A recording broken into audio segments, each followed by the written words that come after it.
Welcome to Fit Talk with Coach Luis. If you're serious about getting fit, then this is your show. This is a podcast where fitness enthusiasts share all the ups and downs, the challenges, and the victories on their fitness journey. Now, here's your host, Coach Luis. All right, man. We are here, my friend. We are here. You know, this is interesting because I haven't done a podcast in a while. Oh, this is the first one that I've done in a good bit. You know, just so much has been going on. I was gonna say, what's going on with that? Been happening. So I just took a break. Okay. Took a little bit of a detour. I needed to get some things in line, get some things in order. So this is a very special podcast today. Well, very I'm special honored. episode, man. The honor is mine, my friend. Not at all. And to do it out here, oh man, A beautiful night. this is my jam. Yeah. So this is good. I'm glad that that we chose to do this out here, outside, and Yeah, beautiful Naples. You got the gorgeous trees. It's like you're just outside, and just there's something about it, you know, when you're outside.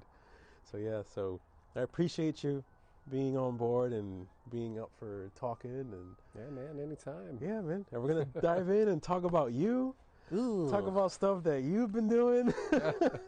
So a little background on the whole how I met Tom. So I started working with Naples Vitality, and that's where I met Tom. And Tom he'll dive into more about himself and everything, but this guy is doing a lot of things. And when we started talking and understanding a little bit more about what he's doing, this really my brain started firing a lot of different things that we can do together, and I knew I had to have him on the show because what he's doing and his values and what he stands for is very, very similar to what it is with Live to Progress. And I apologize to sirens. We're in the middle of the woods, so I don't know where these ambulances. a Some bear. mockingbird. Someone got attacked by a bear or something like that. But so you have your own podcast. Yep. It is Talk Health. It is, the thing I love about it is that your quote is real people, real change. Yeah. Well, I love that. And you also have your private Facebook group, which is also another beautiful thing, the Talk Health community. Right. So all those things we're going to touch into, but I just want to give everybody a little overview about what Tom as a person. Like he's a dad. He's got 2 kids. Yeah, you got to meet those maniacs. I got to meet the little Rugrats, and I love his dog. He's got an amazing dog, Gandalf. Yes. We'll get him out here at some point. So it's awesome. So a lot of, you know, and he loves camping. He loves hiking with the family. So a lot of good values that I think we need much more of. And so before we get into all that, let's take a step back and let's talk about you. Give me a little bit of insight about your background, kind of like where you started, how you got to where you are now with your functional practitioner and all that. Yeah. So it's a long journey there, huh? Because in undergrad, right, going in, without, I think, retrospectively thinking back there, I didn't really know why, but I chose pre-med. From high school, I was like, yeah, I'm going to be pre-med. In the sort of cliche stuff, I want to help people, I want to be able to give back and that sort of thing. So I did that track. But that was, college is crazy. It's a lot of stuff. I was, in a band for the last, 2 to 3 years of my college career, and that comes with a lot of, band stuff, a lot of drinking and smoking and not eating a lot of good, healthy foods. And so this is, I'm learning all this stuff about biology and physiology and all that, but not really connecting the dots. Sure. Right? And so as far as that goes, I get the undergrad, I'm living my life, not the healthiest, right? Not the healthiest choices. But, you know, I think what finally clicked on this journey here, or at least led me to becoming a physician assistant, which was ultimately the next step after that, was traveling, you know, abroad, you know, and just experiencing other cultures, trying to give back, but also receiving much more than you ever could on trips like that. You know, you always, you know, do what you can, but it's just the impact on you is so much more. So coming back from that and processing all of it and really wanting to more or less expedite the process of getting out into the world to help people, right? So what that looked like for me at that stage was, okay, I was on the pre-med journey. I was going to go to med school and do all this, that, whatever. But then I started thinking, is it the doctor? Like, do I really want to be a doctor? Or is that just something that I put on myself from an early time? If I do that, I'm going to go to 4 years medical school. And then after that, I'm going to do anywhere from a 6 to longer year residency of one kind or another. And then I'll be able to, you know, have more or less a career. At least that was my mindset back then. And maybe I didn't have a good understanding of it. But when I came back from that trip abroad, and it was to the Dominican Republic, it was a fantastic trip, a beautiful culture. I love it. Beautiful, I'm glad that we beautiful didn't disappoint island. you. It's a beautiful island. They've got it all. They've got the beaches, the rainforests, the deserts, and the most loving people, too. It's just, like, amazing.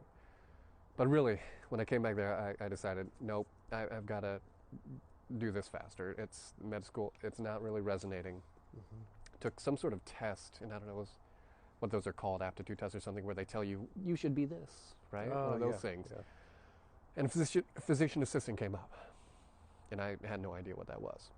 I was like, oh, okay, well, let's look into that. So I did that and went through the PA school and all that, and it's based on the medical model.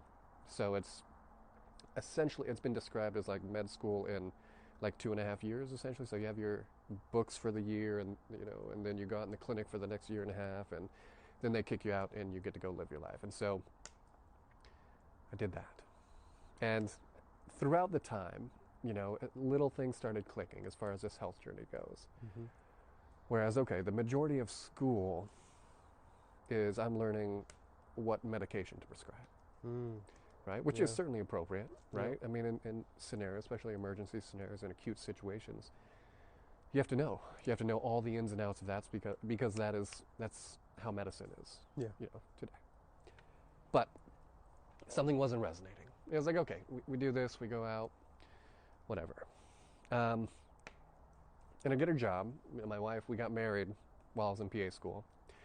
A week after we got married, she gets a job in Colorado. And at this point, I'm traveling all over the state doing my little, we call them rotations, right? Emergency room here and surgery here and whatever.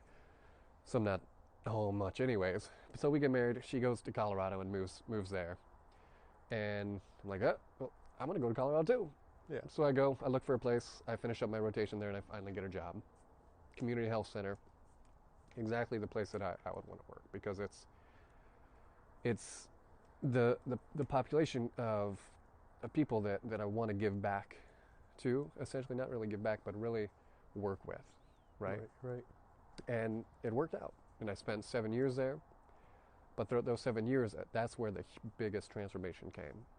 Because I was still running into that pill for an ill model early on. Realizing that wasn't, these people are still coming in every 3 to 6 months. Same problems, and I just have to give more pills, right? And I have to give a pill for a pill. Right. Because they come with side effects, right? Right. And sooner or later, you're looking at medication lists that are 30 medications long. Regardless, that's just one of those things that was eating at me for a while. Right. And so my mother-in-law, actually, she was the one who finally was poking me and pushing something at me like, hey, just, watch this. Watch this YouTube video or listen to this podcast. And I was like, yeah, totally. And, you can always find other things to do. You're like, no, I can't do it right now. I've got to go do this. When I finally listened to what she was sharing with me, it was just like what? Yeah. It was finally my eyes were open. There was a different way, right? It didn't have to be, a pill for no. Yep. You can actually get down to the why. Why is this problem happening in the first place, right? Mm-hmm. And that just opened the floodgates, because you can't unlearn that, right? You can't unlearn this kind of thing. Yep. And so even very early on, starting to talk to patients and really these people that want a different way, they're asking, what else can I do? Having the tools to show them, okay, well, let's try a little bit of this and just a little bit of this.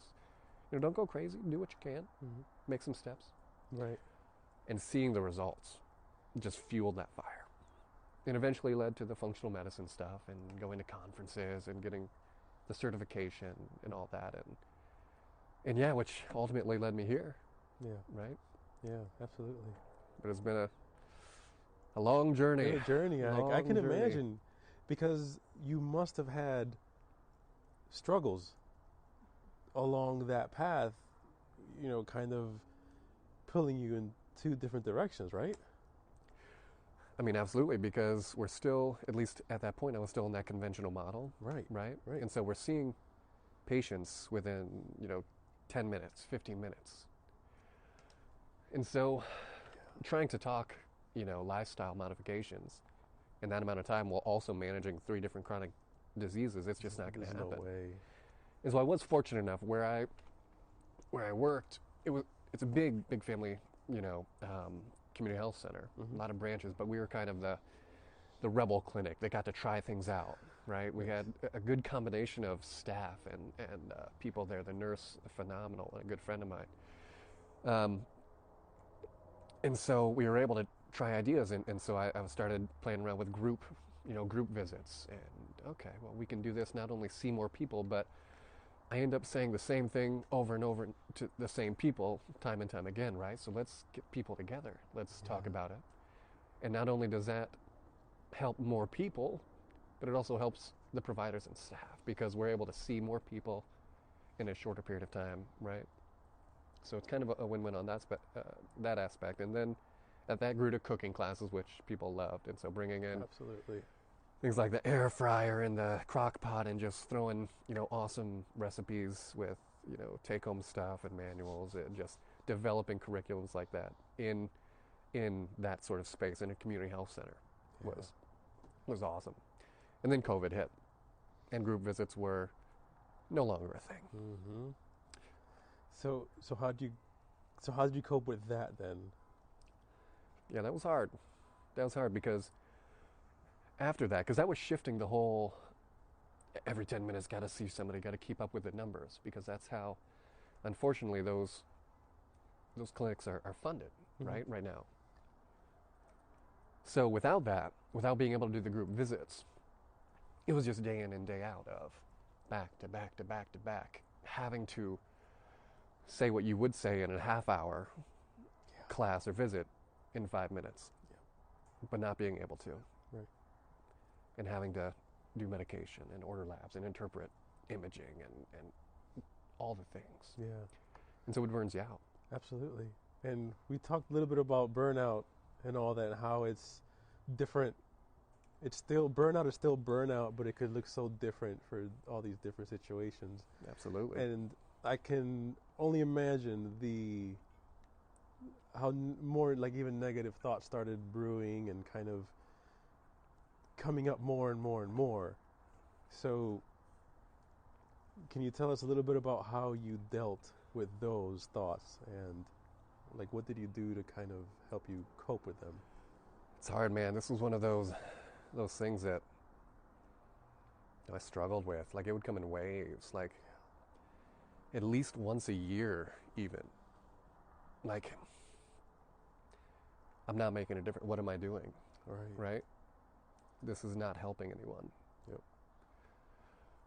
And, talking to people, people that are in that same situation. Like I said, my friend Tracy, one of the nurses, who's phenomenal. It's just, it's hard. It pushes you, once you get out of that funk, right, to find ways. Right. This is not working. What can I do within the constraints of what I'm working with? Yeah. But it's hard, and sometimes you the bureaucracy of wherever you are may not even allow that, right? Yeah. And so you have to be super creative about going about it. But that's where, dealing with those negative thoughts, going for walks during lunchtime, right? Mhm. It's reading a book to just compartmentalize, just like separate yourself for a minute so you can get some breath. Taking those deep breaths, I would go the whole day, like, oh my gosh, I've been breathing, like shallow breathing all day, Yeah. and finally just Taking a deep breath. Yeah. Oh, that's what that feels like. Yep. But Yeah. it's overwhelming.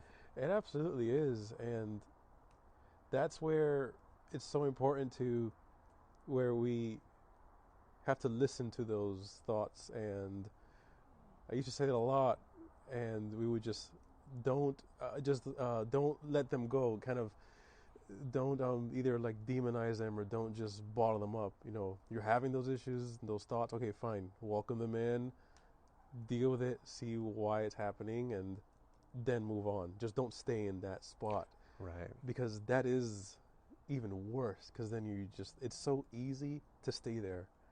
So easy to stay there. I see so many people staying there. And then it gets to a point where they don't even know how to move past it. Right. I mean, I've talked about this for a long time, and even me, that's why I was saying I couldn't even do a podcast, because I was in that rut, and as much as I wanted to, I knew it wouldn't be the right thing to do because I wasn't in the right headspace. And had I done it, then I don't even know how I would have come out or come through. I may have to even have cut through the middle of the of the recording. But it's all about that. It's all about listening to what our body's telling us and getting the help we need. Right. People like you that are really trying to make a difference. And that leads me to my other question: is that when you started then wanting to create your own way, your own path? Yeah, I think it started way back then, experimenting with the group visits, right? Trying to see what resonated with people. What were people actually wanting?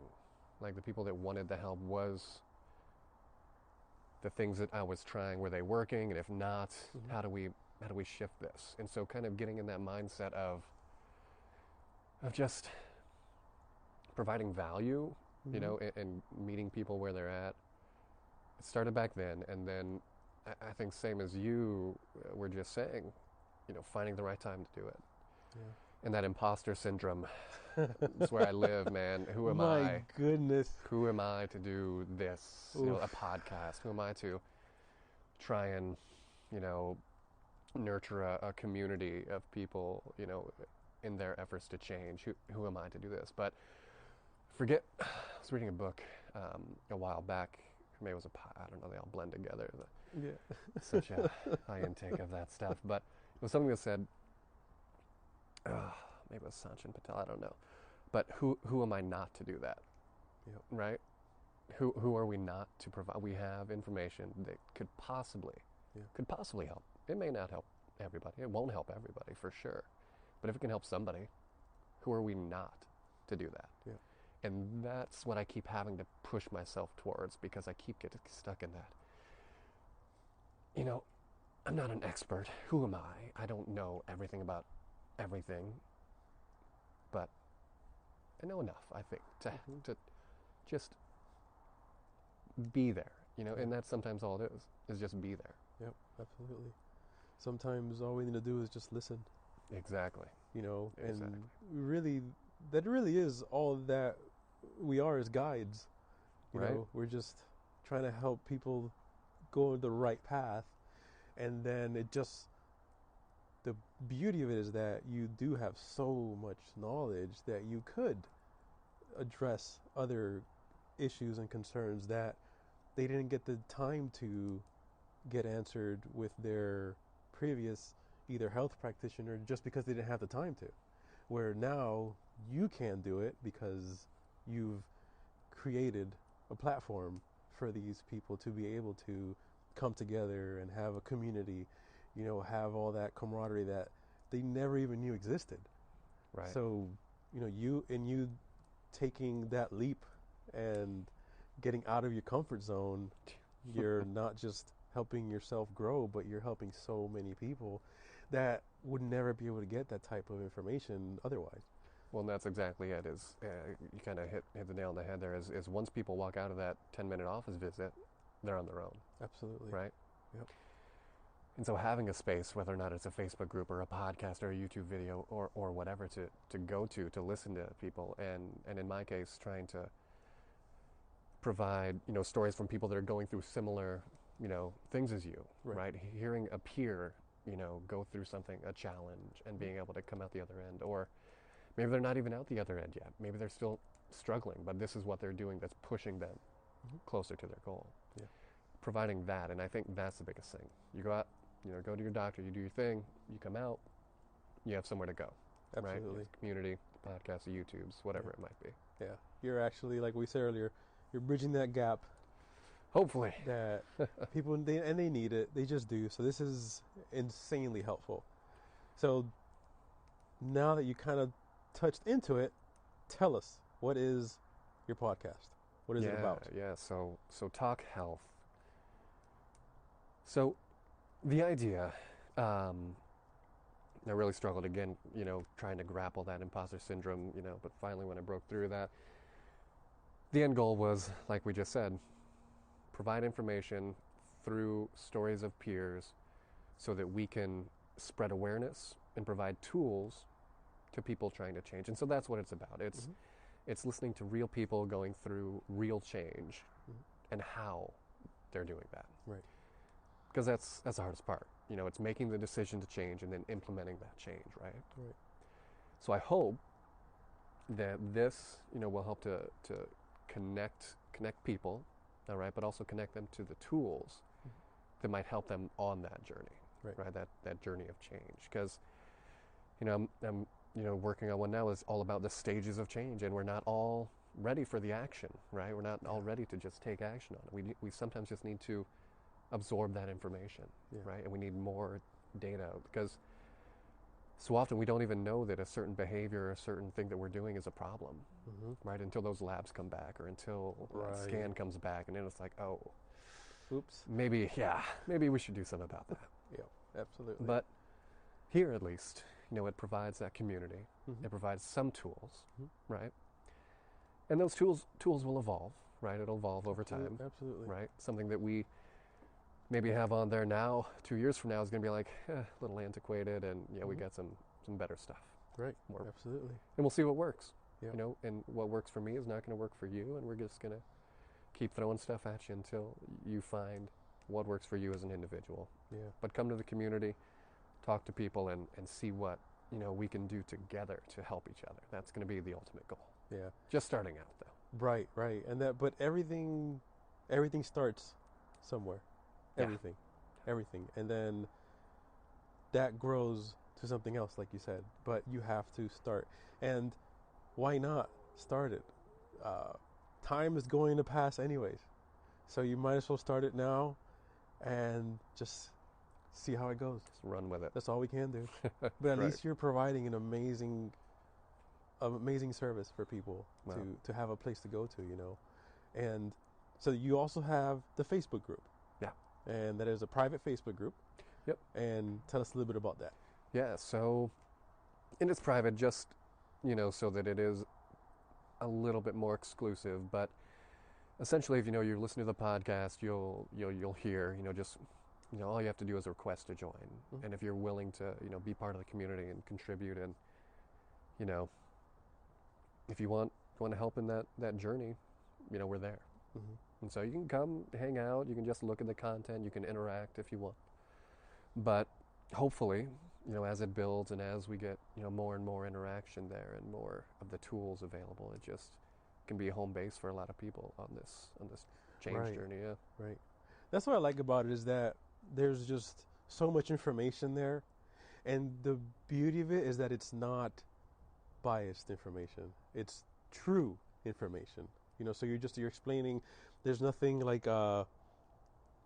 fad, diets, things like that. It's just real, honest information that people can come to and that'll help them also weed through a lot of the stuff. That there is so much stuff out there that people don't really know. Okay, is this real, or is this just another, massive post from an influencer to buy more product? What's the real deal? So knowing that they'll always talk to you, and they'll always see a post from you, and then also they have the podcast. They have two sources of information. So if they can't really watch a video through the Facebook group or anything like that, they can just jump on the podcast, listen to an episode, and you can do that anywhere, which is the beauty of a podcast because it's audio. While you're driving to work, on a road trip, taking a break, just to listen to something, you're tired of looking at a screen. Yeah. So that's the beauty of it too. So it's nice that you have those two platforms that people can kind of go back and forth with. Yeah, and I hope that it grows to be a tool that people can use, like that more and more. And you hit on something as well, like the whole diet culture thing, and the next diet, and the next best fad. Is it low carb? Is it low fat? Is it paleo? Is it keto? Vegetarian? Whatever, right? But it's about finding what works for you. That's right. Right. And that's another thing also that you reminded me of something. There's when people kind of yo-yo, they're like, oh, I was on it for 2 weeks, it didn't work. I was on this for 4 weeks, it didn't work. It's like, it's not that it didn't work, it's that you didn't give your body enough time to adjust to it, or that's not the correct way of eating for you specifically. And clearly wasn't, right? If it's not something, that's sustainable, right? Or maybe it was too big of a leap at that point in time. Exactly. Right? Yeah. Yep. Maybe it was just too drastic of a change. Maybe that wasn't what your body needed or wanted at that time. Mm-hmm. And so it's going to take some experimentation, right? Yeah. To know what works for you. Yep. So that's, again, small changes are huge. We like to rush in. We like to take that action. But when you're going from essentially the thinking about it to action stage, there's a lot of planning that goes in between there that often gets skipped, and that ends us up back in the cycle of, it didn't work for me. Yeah. What's next? And that's where the guidance comes in so important. Right. Finding a good coach, a good person that really cares, or a source of information that is going to be true information that you can at least have an idea of, okay, where should I start then? What should I really focus on? And then take it from there. But at least you have some good beginning steps to do that. Exactly. And hopefully, what I'm doing here with that Talk Health thing, the podcast, is hearing from peers. What is working for people? Mm-hmm. Even though, that may not work for you, but if you're hearing things that are resonating, that may give you an idea. Okay, well, I'm just going to try to bring my water bottle to work and see if that helps with increasing my water intake. Whatever it might be. Just small steps. Right. And hearing it from people doing it. Right. It doesn't make it easy, but... Right. But at least you got some steps, like you said. It is true. 3 or 4 type of steps, little things you can start with, small. Yeah. And those baby steps usually amount to the really overall goal at the end. Yeah. No. So I was going to ask you is, from all this, what is your inspiration, for all this? What is it that really drives you to do this? To do... So because first you shifted from traditional to more functional. Yeah. So what is your motivation? So the motivation in that transition, going from the conventional model to a more functional medicine approach, and functional medicine is really trying to look upstream, get to the reason why there's a dysfunction in the body in the first place, right? Yeah.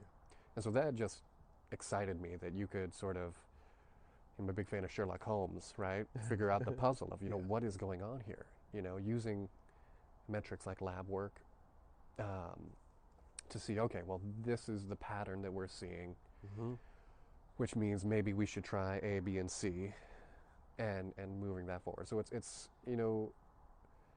the puzzle. I like the puzzle. Okay, so that's one aspect of it, right? Yeah. But it's also finally being able to have a tool for people when they come in saying, I'm tired of taking medicine. I want a different way. Yeah. They're so used to hearing you're going to be on this medication forever. Yeah, you're done. You're done. Yeah. Sorry. Yeah. having a different avenue. That was huge in that transition. And I, was early on, that was something that wasn't really clicking. So finally having an outlet to explore and looking at things like labs in a different lens, because they're the same labs I was interpreting, but now I can really get a little nuanced with it and say, okay, well, this is really telling us where we need to move, okay? And when we do that, it is likely that this will happen, right? If this is your goal, then this is essentially what we could possibly do to get there. Is that reasonable for you? Awesome. Okay, well, let's do it. So that was the shift into the functional medicine, right? Yeah. The problem that I've run into in the whole functional medicine field, though, and this was even with our experience as, my wife and I going through different clinics, because we went through several different functional medicine clinics on our journeys, right? It's expensive, man. Functional medicine can be expensive. The lab work, right? The evaluations, the supplements, the nutraceuticals, whatever it might be. And that's not accessible to the people that I want to help and provide value to. It's not, I think of people that I know. Yeah. Like, that's not going to happen. It's not realistic for them. It's not realistic. Yeah. And so that is what caused this other shift, right? To essentially trying to provide value free of cost that can help you as an individual on your journey, right? Hearing peers going through the same thing, making those steps, and hopefully, just moving forward. But I mean, I just think about, it's like, my parents, right? They're not going to be buying going to a functional medicine clinic. It's just not going to happen. Yep. They could probably, anybody, right, can benefit from that kind of care. But at this stage in time, there are a couple places where it's accessible, and they're, working with insurance, and they've found ways to do that, which is fantastic. Yeah. Clinic in Texas, clinic in Colorado. They're doing great things. James Maskell just started Heal Community, which is essentially providing a framework to places like community health centers or clinics that is a functional medicine model of trying to, again, get to that upstream effect. But, again, hopefully that can spread. This is my attempt to try and, break that barrier. And that's just it. It's people that really want to see real change. They're all putting in their little nugget of what they can do. Like, those people in that functional medicine, they're able to do that. Now, you're able to do this. I'm able to do this. Someone else is able to do this. Like, everybody coming together as a network and collaborating together, then you can offer an entire platter of help. Like you said, almost basically free of cost for people that truly need it, and just there's no way they can afford it. Right. And that's the beauty of it, that the reason why you do it is because you want to see real change. You want people to progress. You want people to live a healthier life. I remember this model that I'm pretty sure it was Dr. Hyman. If it wasn't, I'm sorry, but I think it was him, where there was a model that shows your age from, it started like at 10 to like 80, right?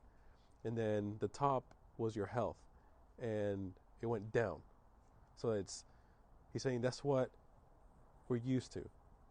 As you age, you deteriorate, and you're done, you fall apart. It shouldn't be that way.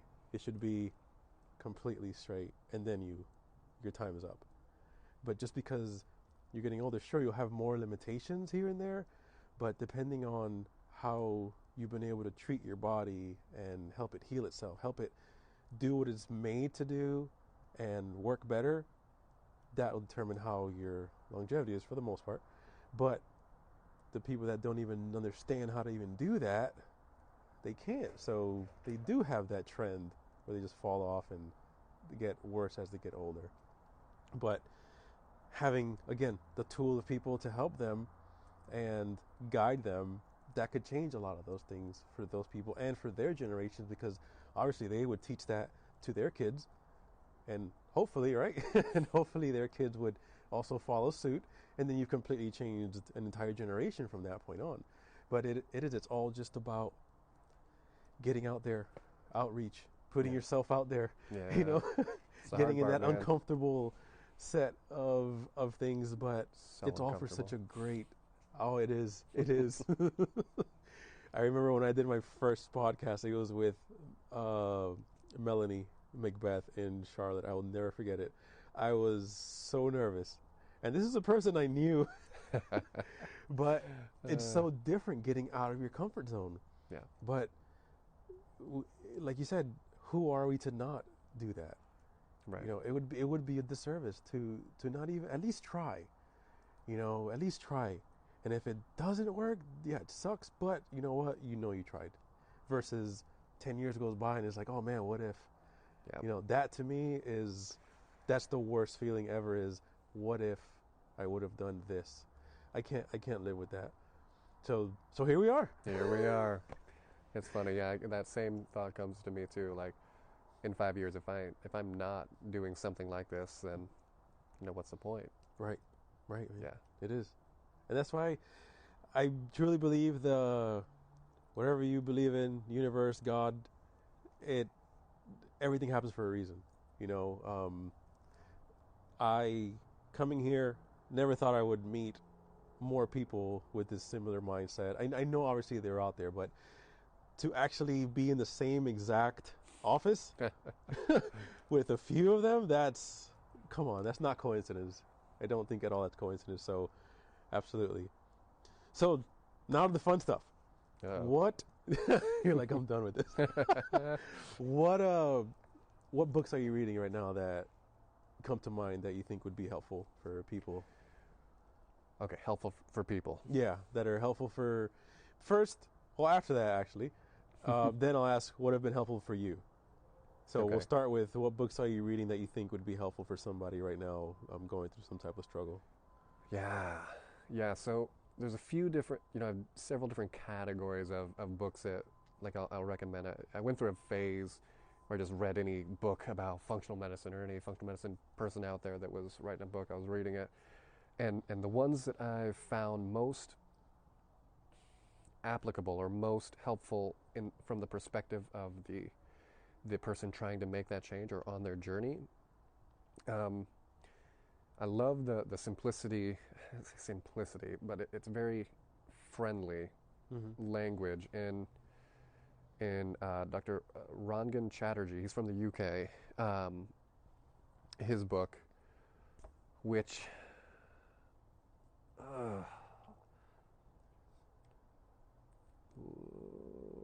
I don't remember the name The of. title? He's got That's several fine. now. But Rangan Chatterjee, and maybe you can have a link or something, but his absolutely. We'll books get it. are phenomenal. They're straight to the point. They're practical.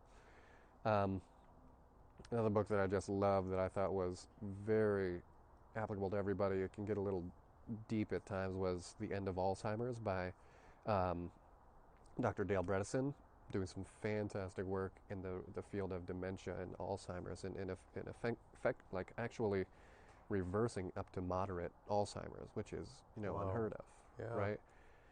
I mean, he went through a bunch of the struggle trying to fund his research because nobody would do that sort of model. But anyways, it's coming out now. It's fantastic. So those are good. Mark Hyman's books are always just phenomenal, and very, again, user friendly too, because they're targeted towards people trying to make that change. So that's and I think Dr. Chatterjee is like the Mark Hyman of the UK, but kind of some overlap with all them. So those are ones I would go to. Okay, nice. Yeah. And what about for you? For me, I mean, I'll tell you what, I'm reading a book now that I'm really liking, but it's by Dr. Brene Brown, and Dare to Lead. That's the name of this one. She's got a lot of books, and the podcast is fantastic. She's just an awesome woman. But it's just very, very good stuff about how you can bring your whole self to whatever environment, your family, but in this case, it's more so the work environment. And how things like vulnerability, and actually getting to the root of what's going on, as opposed to brushing problems under the rug, right? Yep. Because that's what sort of burns the embers of burnout and all that stuff. 100%. Doesn't create a good culture. So it's hard, but that's been very, very helpful. That's the one I'm currently reading now. Also, Hero on a Mission is another one from Donald Miller that just came out. It's pretty good. It took a second for me to get into it, but now it's rolling. I love all of his work, Donald Miller, as far as his podcast, Business Made Simple and Marketing Made Simple. Is more along the business side of stuff, but super insightful. Yeah, nice. Yeah. We'll definitely put those links in there Cool. in the description, because those will probably be very helpful for a lot. And that's for a what lot I'm of not, us. Not reading Lord of the Rings or Harry Potter or any of that stuff. It's a different category. Look, man, your dog's name is Gandalf, so it's good to have a balance, right? Yeah, I always do. I always have something that's essentially medical in nature and something that's fun. That's right. Right, whether it's the Sherlock Holmes, the Lord of the Rings, or Absolutely. whatever. Absolutely. You have to have that balance. Life Yeah. is about balance. Exactly. You have to. Exactly. And speaking of balance, what do you like to do on your off days, your recovery days? Like, give us a little bit of insight on the life of Tom outside of all the serious stuff. All the serious. Try to make it hopefully not too serious, but it is. It is. So on my off days, depends, because you have if it's just a day, right? If it's just a lazy day, hanging out in the garden, going for, if it's super simple, just going for walks with the little dudes, but even just in the neighborhood. But mostly, if we can get out in nature, that's where we like to live. If we can get a long weekend or even more, we're taking the tents or we're taking the camper and we're gonna be out in that nature. We're gonna have the fire. We're just gonna be in it. You're Turn speaking off. my language. Yeah. Oh my goodness, just being outside. I don't care where. Outside Right. with a little fire going. Yeah. That is life, man. Yeah. I love it. That's good. And you got a nice little garden out there. Yeah. You're just talking about, that. man. Yeah. You got some good stuff. We are lucky. We are lucky, that's for sure. It's awesome, man. So, what would you what message would you like to give out to someone that is listening right now that you think might really benefit from a nice ending message from Tom, the man, Everts? That's right. Ooh. No pressure. Nope. Yeah. Well, I mean, really, it comes down to, anybody that is, either listening to this or just going through change or looking to, move forward in their health journey or life or otherwise, just be kind to yourself, right? You're gonna do some things and they're gonna be awesome, but you're also gonna hit some speed bumps and you may even take some U-turns, and that's all right. We often beat ourselves up over that, like, oh God, if I just, if I could resist that, or if I could just wake up earlier and do this. But it's not, no one's perfect. No one's perfect. Yep. Be kind to yourself. Absolutely. Yeah. I love that, man. It's so true. Like, it's always a saying, you can't fail, and I completely disagree with that. To me, failure, and this is always a quote from Mythbusters, failure is always an option. Always. Because that's how you learn. Yep. One way that didn't work, and you just try something different. But that's the best, man. Be kind to yourself. That's I have a little pin every day where it's be a kind human. Hey, So be a kind person to yourself. That's Absolutely. Right. That's right. I love it. Yeah. Tom, man, this was a pleasure. Thank you, sir.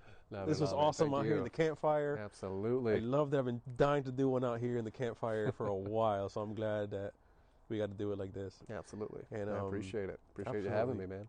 Anytime, brother. So anyone listening, thank you for being patient with me. Finally dropping another episode for all of us. And Tom, thank you so much. Like I said, check out his podcast. Oh, how can people reach out to you if they need to reach out to you through social media and your Facebook page. Just let them know what it is one more time. Yeah. So you can, probably the easiest way right now is going to be just, if you're on Facebook, searching Talk Health Community.